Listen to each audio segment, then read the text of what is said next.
Order à l'autre.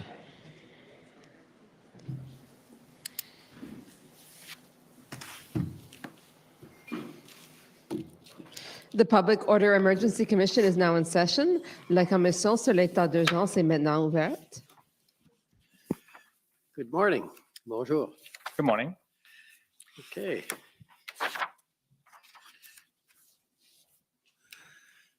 I gather we have a new witness. Okay, I think we're ready to go ahead then. Go ahead. We are. How? The commission calls the former chief Peter Slowly.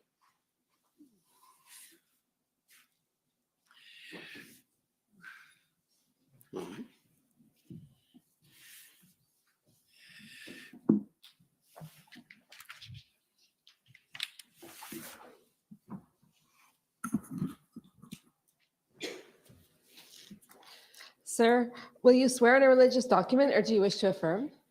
Religious document, please. We have the Bible, the Quran, or the Torah available. I'll take the Bible, please. Thank you.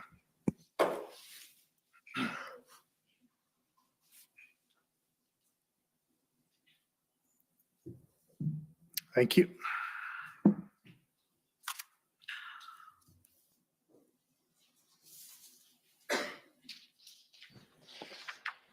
For the record, please state your full name and spell it out. Peter John Michael Slowly, S-L-O-L-Y. Do you swear that the evidence to be given by you to this commission shall be the truth, the whole truth, and nothing but the truth, so help you God? I do so swear.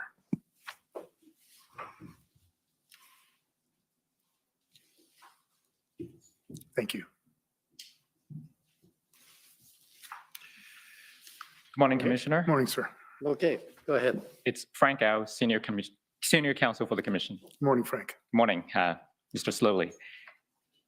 You were the chief of the Ottawa Police Service between 2019 until mid-February 2022. That's correct, sir. You served also at the Toronto Police Service for 28 years.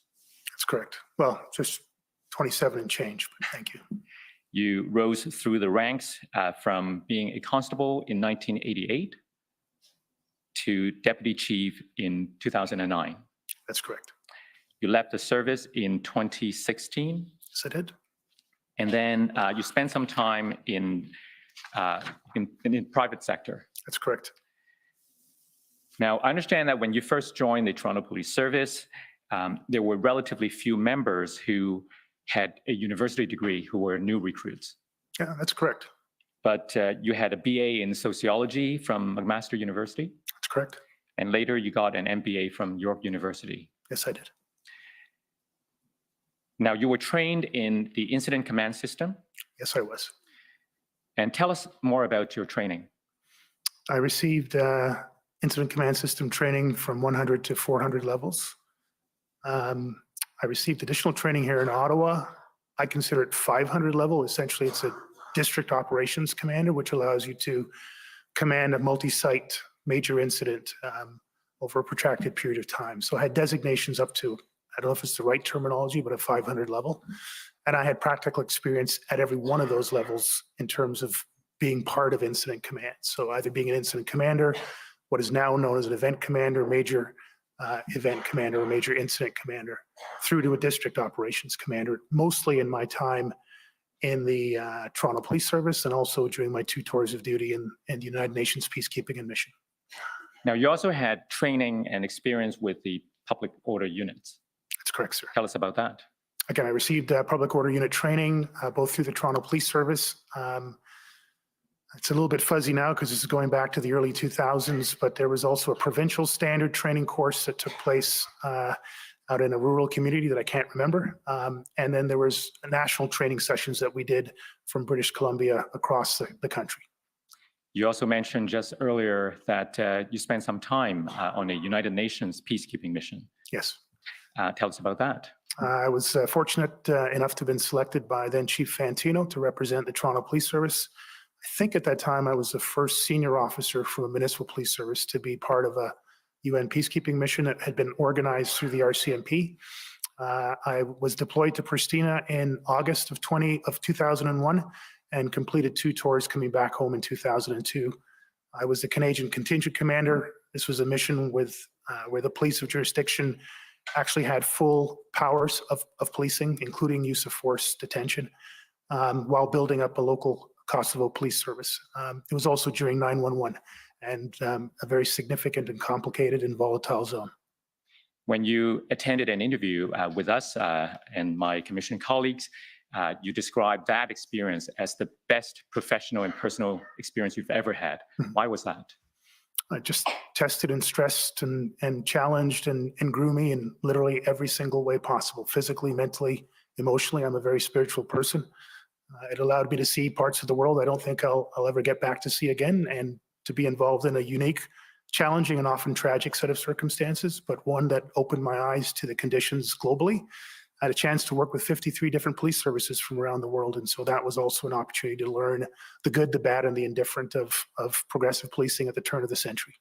Mm-hmm. If I could just interrupt briefly, this is being translated and there's sign language, and you're a little bit fast on the output. If you could try and. Thank you, sir. Probably a Slow it little bit down. of nervous energy in there, but thank you. I will try to slow down. That's quite understandable. Now, speaking of interviews, you attended 4 interviews with me and my commission colleagues between August and early October. You're very generous with us with your time. And after those interviews, we summarize the contents of those interviews, and you've had an opportunity to review the summary. Is that correct? Yes, sir. I want to show you a copy on the screen. The final version of the summary is WTS 6040.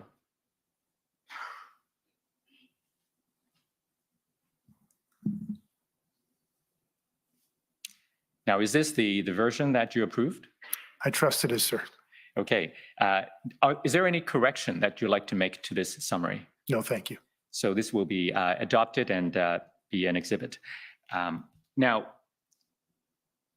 the reason that we're here today are the events in January and February of this year leading to the invocation of the Emergencies Act.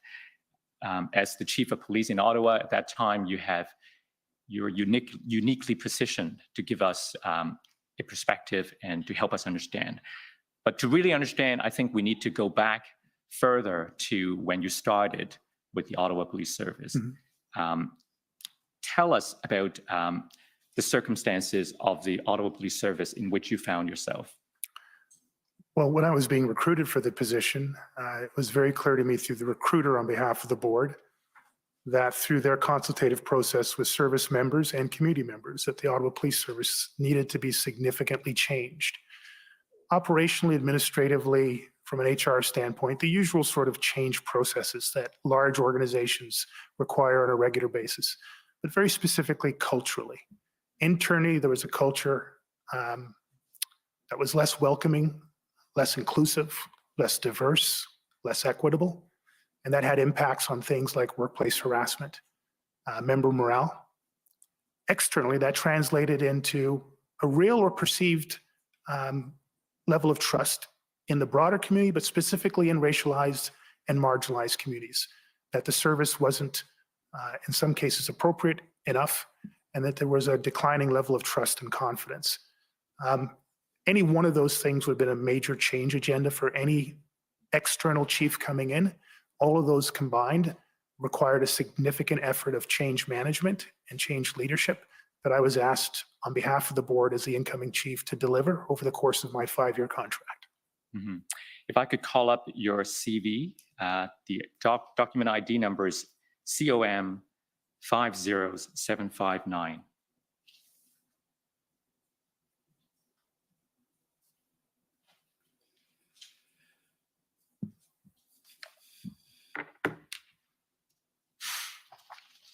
We can go to page 2. Scroll down. So you see under Ottawa Police Service 2019 to 2022, you talked about how you were given a major culture organization change mandate, and that's something you just outlined for us. Yes, sir. Tell us about some of the challenges you faced once you took the post. I'm not sure the commission has all the time in the world for that list, but I mean, I think that the most simple thing to say is any effort of change is going to be difficult, particularly in a large organization. In this case, I believe the Ottawa Police Service is over a century old. And these were long-standing structural deficit issues. Needed investment in recruiting through staff development training. Leadership development in particular was something that repeatedly our membership identified and external auditors identified. And those things just don't, that's not a light switch you can turn on and off. It's something that you have to build and grow and almost organically move through the organization. Operationally, while they were excellent in some ways, I just want to be clear, Commissioner, the Ottawa Police Service, and one of the reasons why I came here, had a reputation, deservedly so, of being one of the best operational police services. We've heard about their expertise in planning. Their ability through missing persons investigations was second to none. They had really advanced, in some cases, advanced HR systems that were to be seen as a best practice. So this is not a deficit across the board, but there were significant deficits in very specific areas that was contributing to some of the cultural and morale issues. My attempt in the first 3 months was really to go around on a listening process in small groups, large groups, internally and externally, to identify those areas. Bring a command team that was, even in the early days, a struggle. There was significant challenges at the command team level, but people were leaning in and doing their best. I would say, though, that the challenges really came in March of 2020. 3 significant events: the suspension of one of my 2 deputy chiefs, the culmination of a significant internal criminal corruption investigation where 3 of my officers were arrested after an extensive joint RCMP Ottawa Police Service investigation, and of course, the declaration of the global pandemic. 2 months later, the death and murder of George Floyd, the Black Lives Movement, and the defund movement. I think that signaled the start, not just here in Ottawa, but across police services in North America, I suggest around the world, as a significant change in the level of public trust and confidence in policing and the broader justice system. It certainly had material impacts in police services here in Ottawa. The defund movement put significant pressure on our board and our council to adjust the policing budget in regards to size and to change police service delivery in terms of integration. And these were real challenges on top of the significant challenge of a change mandate that the board had explicitly and expressly given to me as the incoming chief. Now, you identified a few challenges that are not unique to the Ottawa Police Service, such as the pandemic, such as the defund movement, and so on. What about within the organization? You talked about earlier challenges involving the command team. Tell us more about that. Well, the command structure, I believe to this day, but I might be wrong, is the chief of police, 2 deputy chiefs, and a chief administration officer. Within my first 3 months in the position, I lost one of those deputy chiefs to a suspension.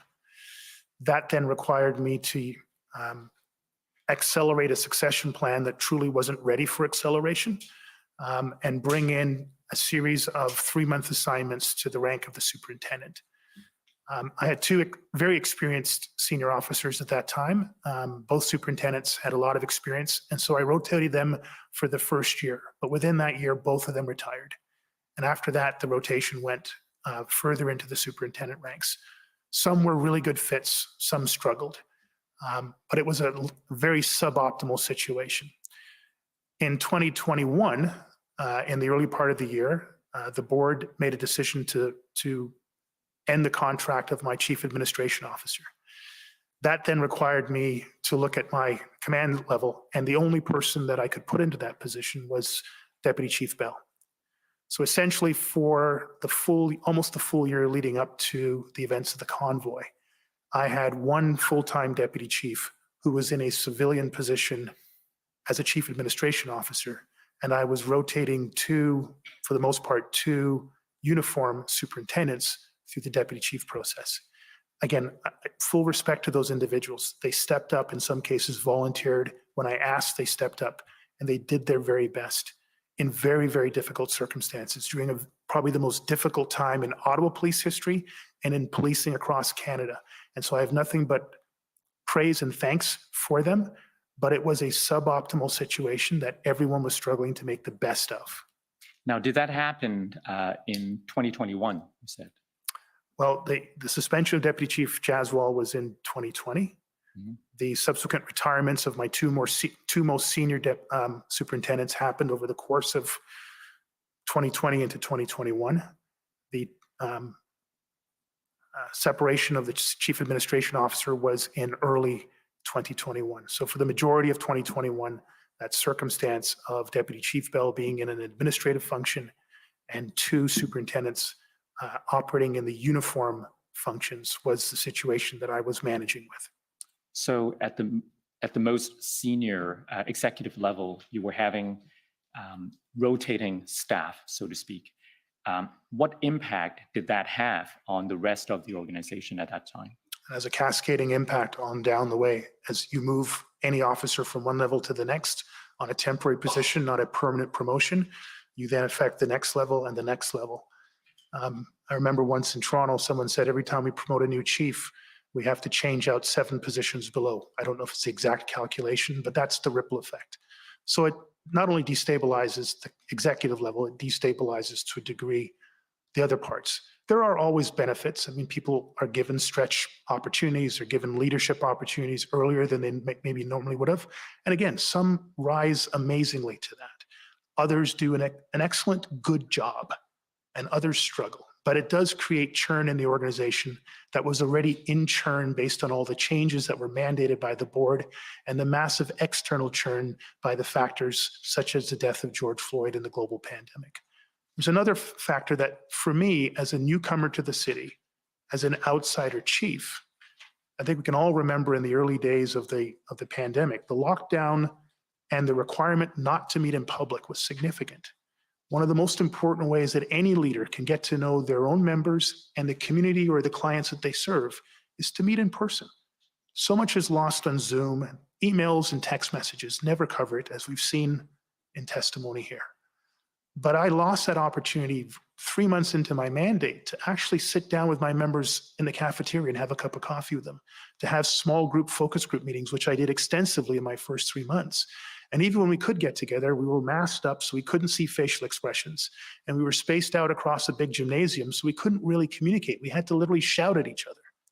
I think all of that, unfortunately, meant that we couldn't build the level of cohesion internally or externally during a very critical, contentious period of time, a sustained critical and contentious period of time. But we did our best. We've heard from other witnesses that notwithstanding the OPS excellent reputation in the past for planning for and responding to large-scale events, the pandemic itself has caused a lot of changeover and depletion of expertise. Tell us more about that situation. I think it's actually been well articulated. I will only add in Mark Ford, who his father was a former chief of police here, an excellent chief of police. Mark was an excellent leader. He was one of those first 2 superintendents I brought in on rotation, along with Joan McKenna. Mark actually was the most experienced incident commander and one of the most experienced critical incident commanders. Unfortunately, he retired some 6 or 7 months before the events that we're going to be substantially focusing on. So that would be one example of many where we had people who had, gone past their pensionable time, had given their life blood literally to the organization and to the profession of policing, and had made a decision, as many executives in many different parts of civil society did, to take their well-earned retirement and go on with their life with their health intact. We celebrated his departure, but he was missing from our team when we really needed our best people to be in the best places possible. Mm-hmm. Now, you told us earlier that you came in to the Ottawa Police Service and you were given a change mandate. How was that mandate perceived when you're about 2 years into your job? Well, there's probably a not polite saying about police officers. I suspect it applies to everybody. There's 2 things that every cop hates: the way things are and change. So it was going to be difficult no matter what. Nobody wanted things to remain the way they were, and everyone was fearful of change, to varying degrees across the full human spectrum, of course. And this wasn't just a tinker around the edge change mandate. It was to go right to the heart of the culture and to the most difficult parts of that culture, the darker part of that culture, things like systemic racism, systemic misogyny, the trust factor between police and the broader community, but very specifically the racialized and marginalized and Indigenous communities here in Ottawa. And those were the most contentious topics in policing for my entire career, going back to 1988 in Toronto. Any chief of police or any command team that took on any one of those issues was going to be taking on a major, major challenge. Taking them on in the middle of a global pandemic, in the middle of the Black Lives Matter movement and the defund, abolish police movements, just made it that much more complicated. But it was still necessary. It still had to get done. Not because it was my mandate. It was just the right thing to do for policing. It's what our members actually wanted. And it certainly is what the community wanted. So if I take your mind back to January, early January of 2022, before the Freedom Convoy event arise in mid-January, how would you summarize the state that the Ottawa Police Service was in? Committed to the direction, worried and tired from the effort to have traveled as far as they did. And what was the level of trust among the different members within the service and their trust for the leadership? I don't think I could answer that in any great specificity. Clearly, there was a range. I don't know which one of the witnesses presented. I think it was Inspector Baudin from the OPP that talked about the range of crowd dynamics.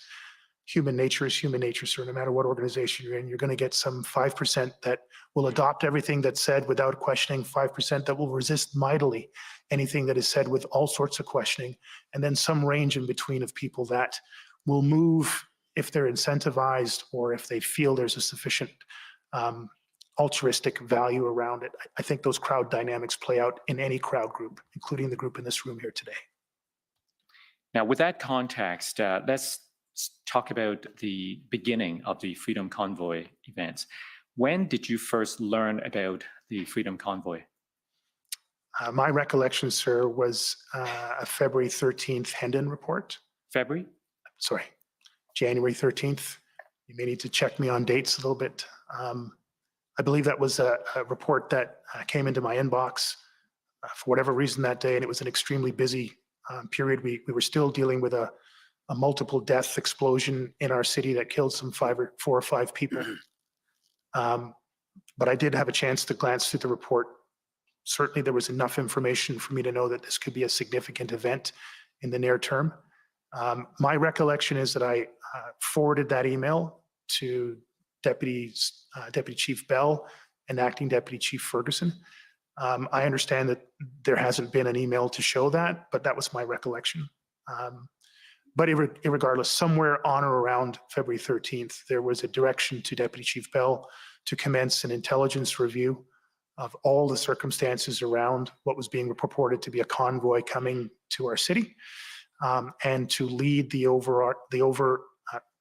oversee the work of developing an intelligence threat risk assessment that would then inform Acting Deputy Chief Ferguson's assignment to develop the operational plan for the event, informed by the intelligence threat risk assessment. Now, we've heard from the evidence of your deputies that after you became the chief of the Ottawa Police Service, one of your priorities was to ensure that operations were intelligence-led. Can you tell us more about why that was important to you? Yeah, thank you very much. Just to take a little step back, all operations, not just emergency preparedness and incident command or critical incident, but all of our operations, from traffic management, order management, crime management, that we should be intelligence-led. Information, best practices, evidence-based best practices should inform, for the most part, our systems, our policies, our procedures, our practices, and the evaluation of the outputs and outcomes that came from that. So that was an overarching theme. How it applied within incident command systems, emergency preparedness was, again, a weather report that says there's going to be rain tomorrow. Well, let's try to validate that to a greater degree. Is it going to be raining in a city this large? Is it going to be raining and flooding in one part, or is it across the entire city? Because that will then assess the amount of resources we need and the sequence of events we need to apply. That's an analogy that's not meant as an actual example. So intelligence-led as much as possible, understand the nature of the context of the situation, the factors involved, the nature of the threat, the risk of the threat, the likelihood of it actually taking place, and the resources necessary to mitigate in the first instance and respond to at the back end. And then to recover from the recovery period, which I suggested this is still a recovery period, Commissioner, for the City of Ottawa and the country of Canada. Does that answer your question, sir? Yes. And my next question is, to what extent were you satisfied that that was in fact the case at the OPS on or around January? Thank you. I believe in evidence in chief, Interim Chief Bell did reference his own views on the advancements that we had made, particularly in the previous year, and he's absolutely correct that we made significant advancements around our intelligence-led approach to our broader operations, crime, traffic, order management. Order management as a subset includes critical incident command and incident command system. We had made significant strides in making sure our information section and our intelligence section were lined up with our operational sections, and that we had sufficient crime analysis, administrative analysis to execute and continuously improve on those processes. We did not specifically take on intelligence-led threat risk assessments as a very specific product. Our priorities at that time were crime, traffic, order management was not at the same level. I think in 2021, we had a very high level of gun and gang related shootings. And so crime, traffic was the #1 issue in the community, always is, no matter what jurisdiction. So those were really our 1 and 2 priorities, and order management was probably at the 3rd level. Because we actually had, up until that point, a very good record of planning and implementing plans and successfully ending a range of demonstrations. But we had made progress. I did make it very explicit, particularly, this one I'm not 100% sure on, but particularly around the events in mid-2020, when we started to see large events coming into the city, Wet'suwet'en, Black Lives Matter in June, Justice for Abdi in the fall. These are complex, volatile, political, trust factor events that were contentious and could have gone 1,000 different directions. I was very, very strong at that point on the intelligence threat risk assessment, driving the operational plan. And in that period, I think we did make some significant moves forward around how the Intel TRA threat assessment supported, enabled, enlightened the operational planning. Right. Now, you mentioned that the first hand-in report you read about the Freedom Convoy was on January 13th. That's my recollection, sir. And so I take it that you read it? Yes, I can't say I read every single line. It was probably more of a skim-through read, but I did read it. Yes, sir. And what was your reaction upon reading it? This is potentially going to be a significant event, and we probably need to get some people working on the intel side and starting at least to put the framework of a plan in place. Was that why you forwarded it to the deputies? That was my recollection of forwarding it, but that's certainly why I assigned Deputy Chief Bell to lead the overseeing of the intelligence threat risk assessment and assigned Acting Deputy Chief Ferguson for the operational plan. By the way, those were their functional areas of responsibility. Deputy Chief Bell, again, I think has testified that intelligence was one of his directorates and that the planning section was one of the directorates that Acting Deputy Chief Ferguson had just inherited. She had just started as the Acting Deputy Chief in January 2022. And you expected the two of them to coordinate the information or intelligence that the intelligence unit received and incorporate that intelligence in the planning process? Yes, sir. Did you receive regular updates from your deputies? Yes, I did, sir. How often? After that first week, that February 13th week, we may have raised it in discussion I had a regular 9 o'clock command meeting, and whatever the deputies would lead their respective areas of command and talk about major projects, things that should come to my level. I have a general recollection that we would have discussed it at least once or twice during that first week period. Coming into the second week, the week leading up to the weekend of January I just remind myself to slow down a little bit, coming up to the weekend of January 28th, 29th, and 30th. I recall that being almost on a daily basis. And I think towards the end of that week, or middle to the end of that week, we had my 9 o'clock meeting and then a separate command briefing on the intelligence and planning of around the convoy events. When you refer to that week, were you referring to the week before the weekend arrival of the convoy? Yes, going into that first weekend before the weekend of the arrival, and then through that Monday, Tuesday, Wednesday, Thursday. Right. And what did you learn as a result of these regular briefings about the nature of the convoy that was about to arrive?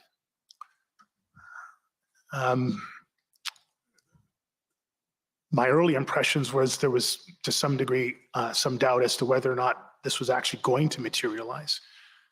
Sorry, whether it was going to materialize, whether this series of convoys, it was focused, I think, mainly in the British Columbia area, but whether or not it was actually going to materialize.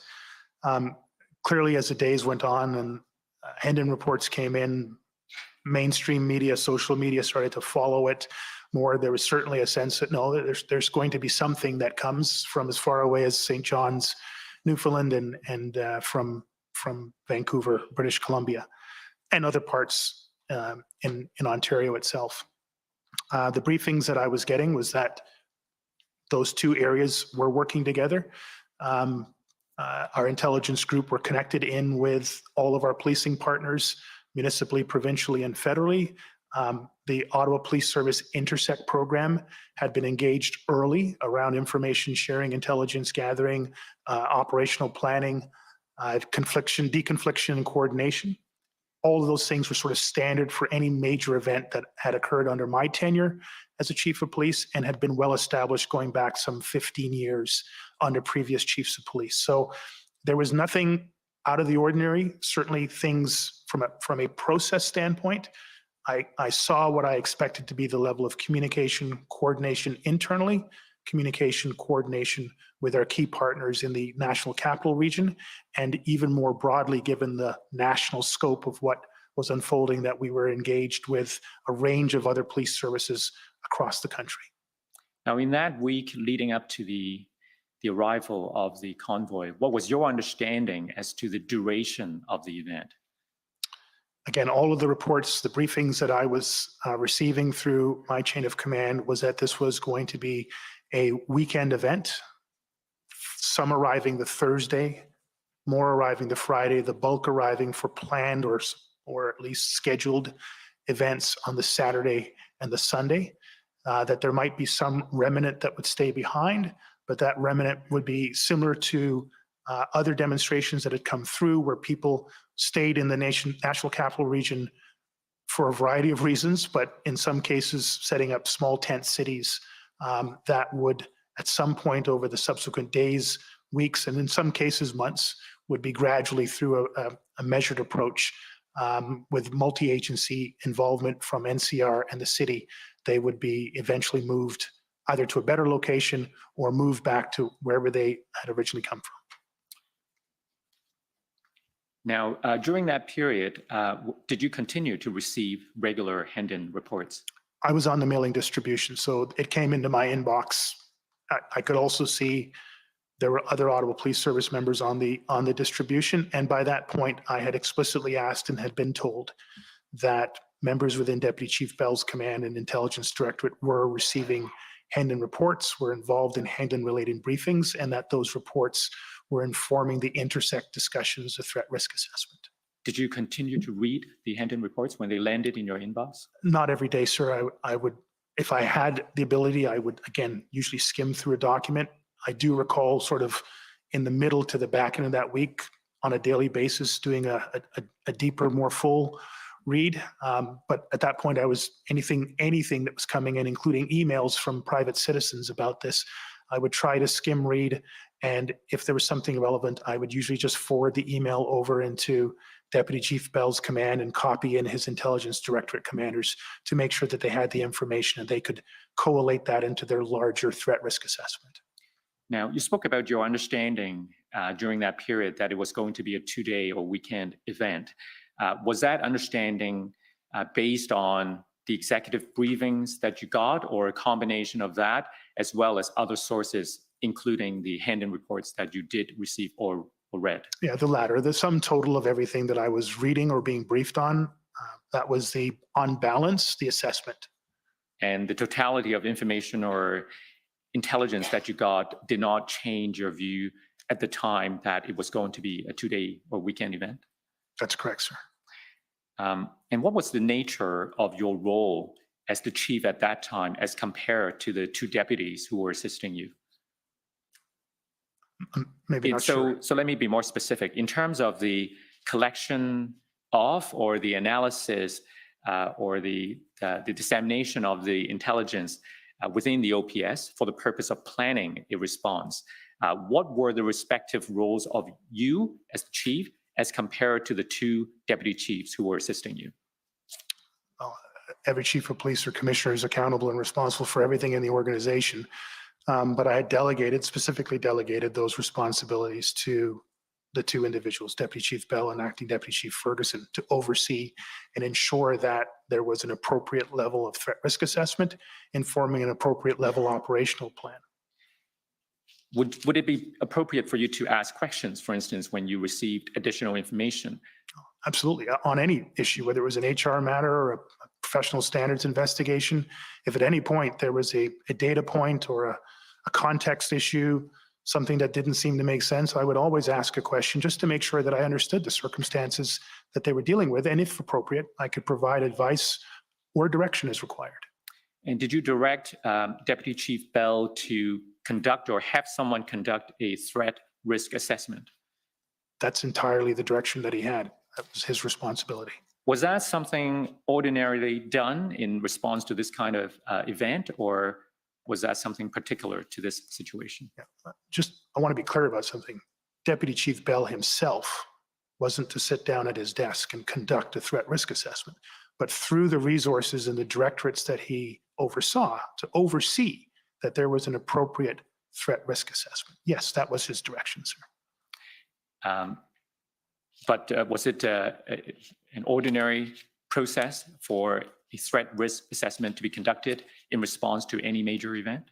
Yes, that was a best practice that I had learned and developed over the course of my tenure in Toronto and other areas. It was something that was to some degree already, significant degree already in place here in Ottawa, but I wanted it at the highest level possible. And I think Deputy Chief Ferguson, Acting Deputy Chief Ferguson, gave that in her testimony, that was a clear expectation that I had made coming in. Now, we've heard from Deputy Chief Bell that in this case, a threat risk assessment was in fact conducted. So if I could take you to the document.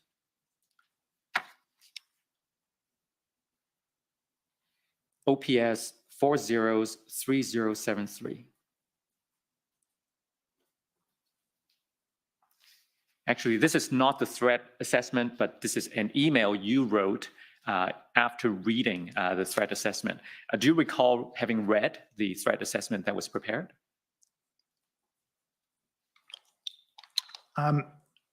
I've seen a document in disclosure that is titled threat assessment. I don't recall receiving and reading that document.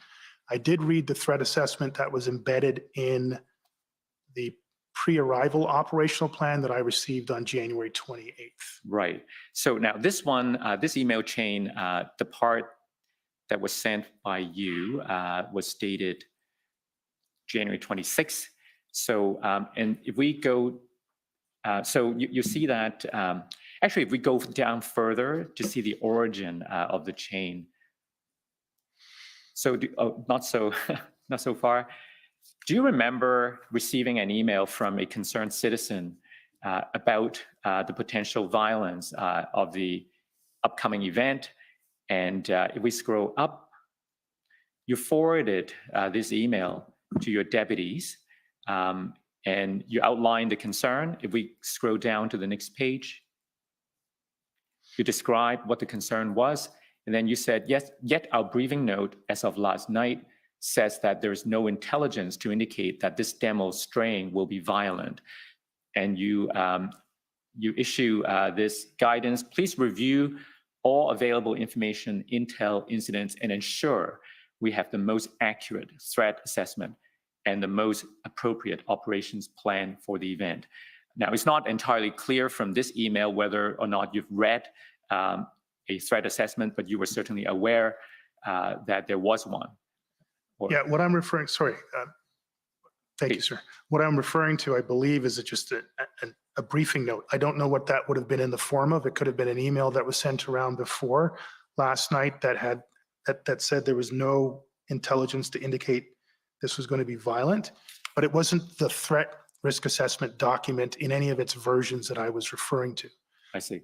And I laid out a series of, I guess it's 4 points here, of data that had come into my awareness over the course of the night into the morning, including the email that I forwarded, that would suggest opposite. So it was, again, just a reminder, there's contradictory information. Just make sure that that is incorporated into the overall threat risk assessment, and that is as optimal as it can be, so that the plan can be as optimal as it can be. Now, so this is dated January 26th. I want to show you an intelligence assessment conducted by Sergeant Chris Keys on January 25th, and perhaps you can take a look and let us know if you had reviewed that document. The document number is OPS 403086. In the production we received, we've seen a couple of different versions. I assume that the assessment was updated as the week unfolded, but this is version 1. Does this ring any bell? It's the first time I'm seeing the document, sir. Okay. If I could take you to page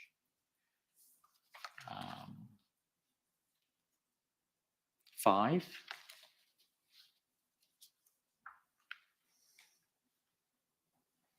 So the third bullet, the author says that in 6 years of working large demonstration events from the intelligence point of view, the writer has never seen such widespread community action, which means 3 things for planners.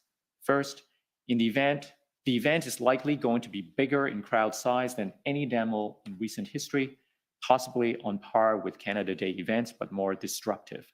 Second, there is significant popular support for this event on a scale not seen in recent years. This means the protest groups have access to larger protester pools than they have ever had access to, which means there will be likely widespread disorganization and confusion.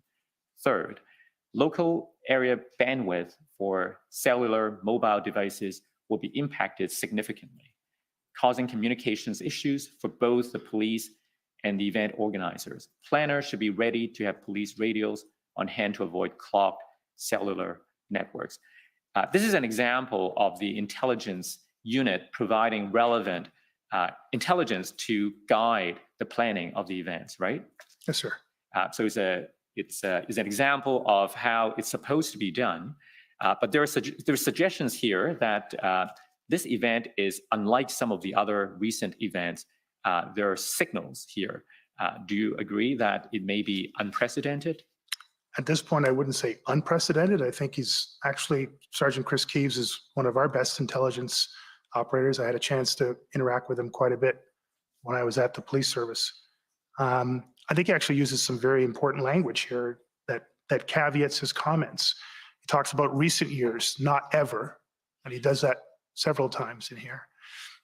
What he's describing is very accurate. We are seeing generally in protests, I'd suggest over the last 15 years in the age of social media, a greater level of mobilization, and increasingly in the last decade, a greater level of a variety of funding and logistical support. This email took me back to Idle No More, oh my gosh, my memory's failing a little bit, Commissioner, sorry, but the Occupy movement, where these sort of sentiments, crowd size, crowd dynamics, logistics, mobilization, larger disaffected populations, polarized populations that would give direct or indirect support, would directly protest or indirectly protest. I'm slowing myself down a little bit here. These were elements that we had seen. What Sergeant Chris Keys is saying in here, my interpretation of it, is that the planners need to be aware this is likely going to be bigger than recent events. He didn't give a time frame. Is that 2 years? Is that 10 years? And so we need to be cognizant of it. So it's a good alarm bell, but it's not a 5 alarm that he's ringing right now. It's a warning for A very potential healthy, trouble to very come. healthy warning.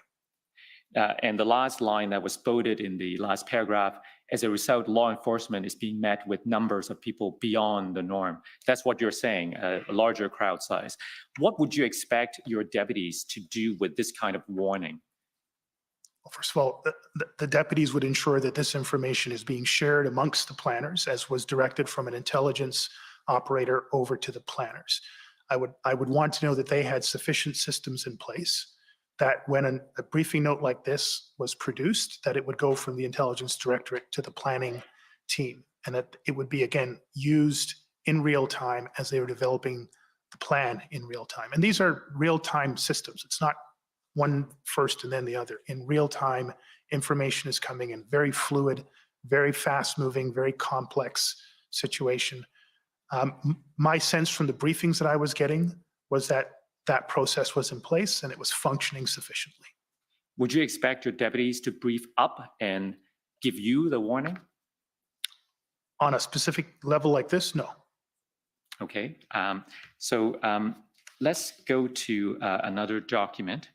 Now, first of all, let me ask you, since you were reading the Hendon report, do you recall if there's any Hendon report that you could identify that would suggest that it was a weekend event as opposed to prolonged events involving week or months?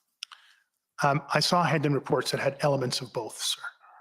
Again, elements of both. In the totality of all of the Hendon reports that were specifically prepared on the topic of the convoy events prior to the arrival of the events themselves, I would literally have to go back through them all. And I think you and I have talked about this in previous interviews. A line in one report, unless you've read the entire report, can be misleading. One report, unless you've read all the reports, could be misleading. So it's the totality of the information. And even then, the Hendon reports, as excellent as they were, and Commissioner, I want to be clear, I've expressed my gratitude to Commissioner Creek on multiple occasions, even after my resignation, about the quality of the intelligence support that we received from the OPP, and specifically around the quality of the Hendon reports. But in the totality, sir, I do not recall, and to this day, even with the benefit of hindsight, I do not have any clear impression or saw any clear conclusions that we were going to have anything more than what I was being briefed on by my team. This was going to be a Thursday, Friday, mainly Saturday, Sunday event with the potential for a smaller group to remain behind, but in numbers that we had managed previously. Let me show you one example from the January 25th Hendon report and see how you may interpret this report. OPP 401108.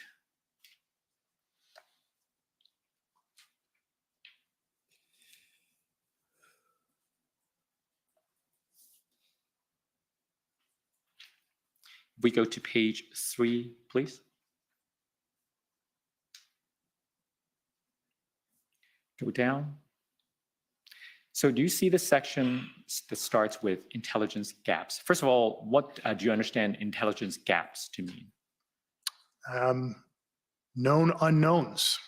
They know they need some information, but they do not have the information and therefore can't validate the other parts of the assessment, and that there needs to be some effort to acquire that information and convert it into intelligence sufficient to close one or all of the gaps. So if we look at the first few bullets, first of all, participant numbers, online indicators are unreliable. So this is a known unknown. They knew that they needed the number, but they knew that they didn't have the number. Is that right? That's how I interpret it, sir. And then the next two bullets have references to specific dates. Nature of activities in Ottawa by advanced convoy participants, January 28th, January 29th. So when these dates are referenced in these reports, what do you take them to mean? That we're going to have 2 days of activities. That they don't know what those activities will be on those 2 days. That's right. They don't know what may happen on those days. Could we infer from this bullet that things were only going to happen on these 2 days? No. What about the third bullet? Events possibly scheduled at Parliament Hill on the 30th of January. The same, right? Yes, sir. So we know from this that the police didn't really know what would happen on that date, but we cannot infer from this bullet that these are the only dates when things would happen. You're absolutely right. In the larger context of all the intelligence information, sorry, what was the date of this report again? 25th of January. I'm certain that by the 25th of January, we were into the cycle of briefings where this is a 3-4 day event, mainly the Saturday, Sunday. So even at the point where these known unknowns were being listed, while we couldn't tell you what the agenda of the activities were going to be, there would be some activities. There would be people demonstrating in the city. It would involve some level of vehicular traffic, likely involving large trucks. But you're right. None of the information in these known unknowns fills in hour by hour or block by block of time as to what exactly will be taking place. Right. So this is January 25th. And then on the 27th, as we get closer to the first weekend arrival, you attended a meeting with your command team as well as the legal services. If I could take you to document number OPS 3014559 at page 1, please.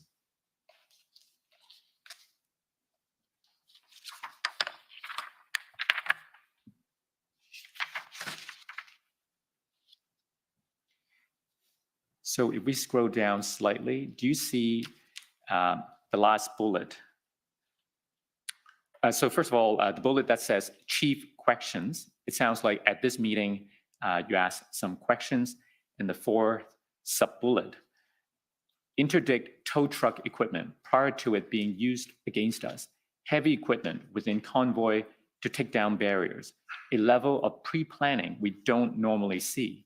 Concern, they have this for something that is supposed to be lawful. Is it fair to say that by this date, you had some concern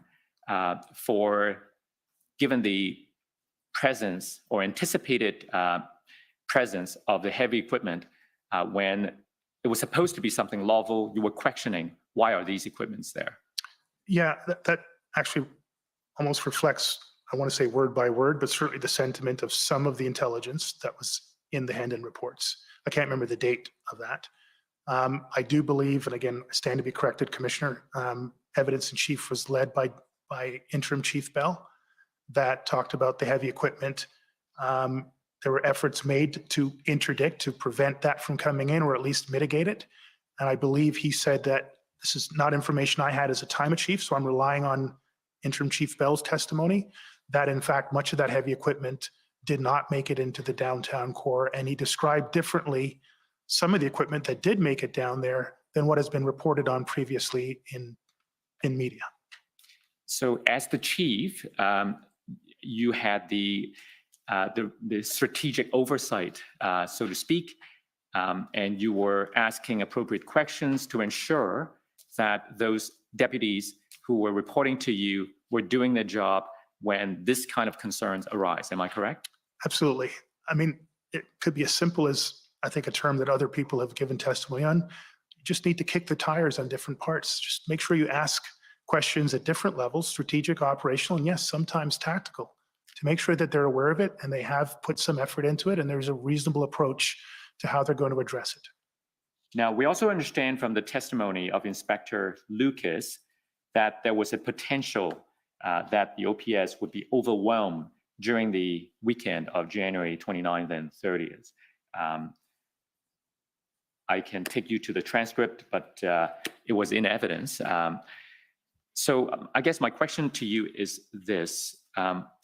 If there are these warning signs and as we progress towards the weekend, these warning signals get stronger and stronger, shouldn't the OPS have known what was coming? To answer your question, no.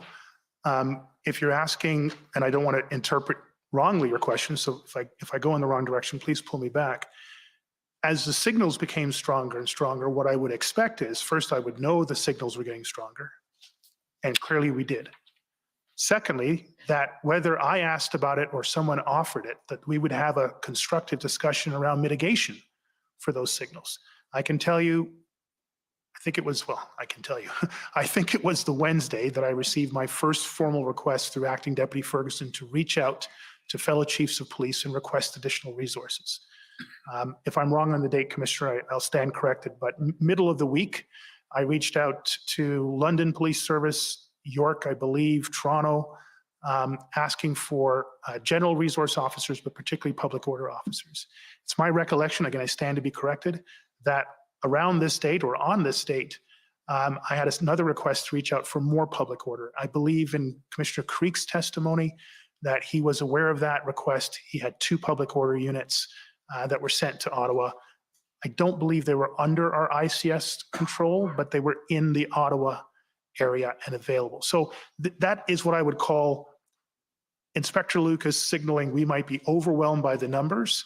We'll need to bolster our abilities to not be overwhelmed, particularly that would be public order assets. And I had a specific request to get more public order assets, and I made that request in this case to Commissioner Creek. And thankfully, as he did, provided those resources as quickly as he could. Now, we heard from Superintendent Bernier when he testified at the commission that after he read the January 27th Hendon report, excuse me, he told Superintendent Drummond about this bizarre disconnect between the Hendon intelligence and the OPS preparation. Do you think that there was a bizarre disconnect? First of all, while I have the greatest respect for Inspector Bernier, he was not involved directly in the planning or the intelligence threat risk assessment. Police services and organizations are wonderful places. Everyone has an opinion.